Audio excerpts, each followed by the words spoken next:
Hello everyone, welcome back to my channel. So in this video today, I'm going to present a journal from School of Dental Science, University of Science Malaysia.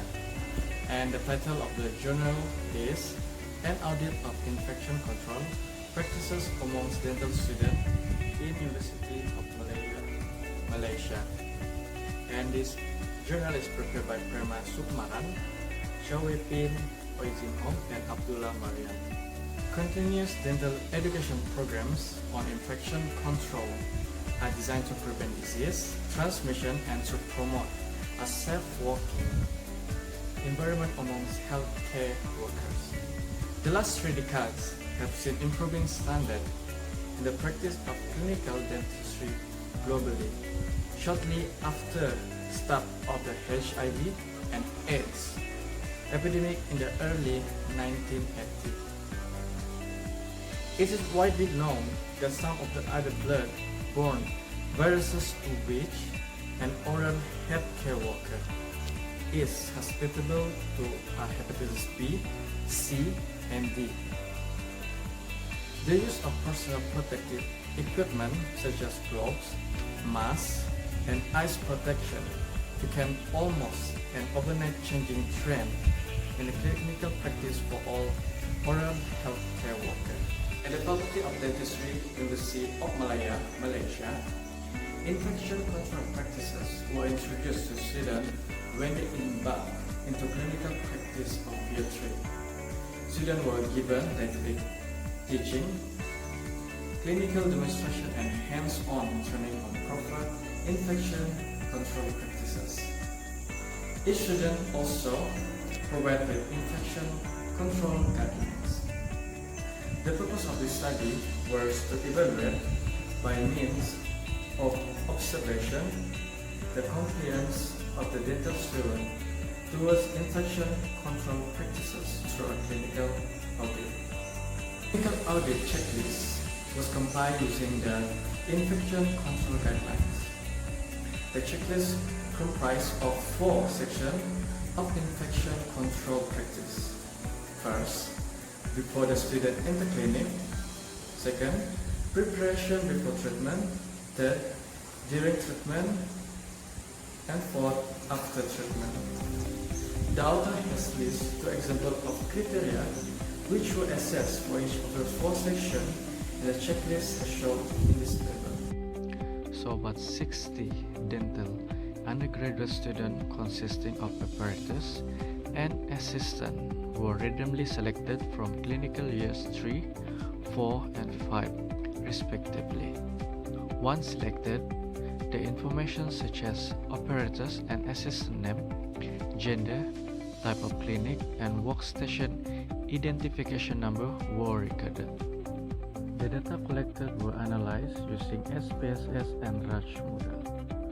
Year 3 students performed better infection control practices, followed by Year 5 and Year 4 students. The apparatus in Year 5 and the assistant in Year 3 and 4 were more compliant to infection control practices. 100% of students comply with removal of gown before leaving the clinic.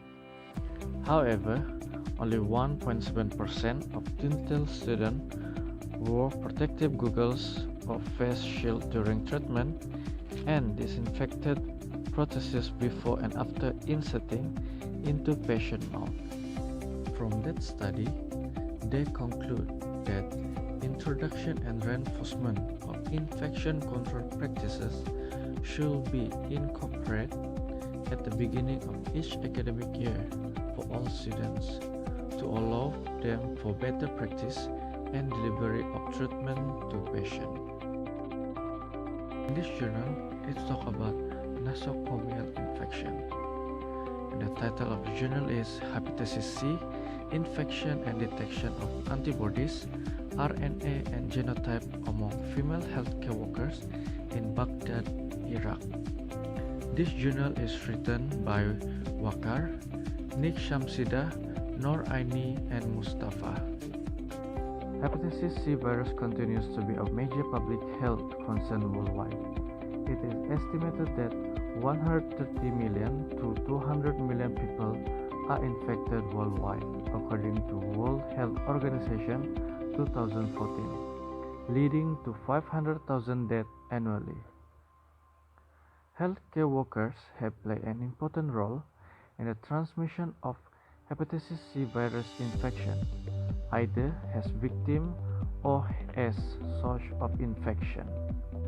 The objective of the study is to determine the prevalence of hepatitis C virus, antibodies RNA, and genotype among the female healthcare workers in Baghdad, and to identify whether healthcare workers were infective or only infected. This study, involving 1,001 women attending 17 healthcare centers in Baghdad, Iraq, was carried out. The information on type and duration of their occupation was obtained. HCV antibodies were tested during a third-generation enzyme, immunoassay, and immunovault assay. Molecular analysis using RT, PCR, and DNA enzyme immunoassay for HCV RNA and genotype detection were carried out for 63 serum samples. The result of the study is only 160 out of 1,001 were healthcare workers. Anti-HCV and HCV RNA seroprevalence was significantly higher among healthcare workers than non-healthcare workers. Healthcare workers were at a significantly higher risk of exposure to HCV infection.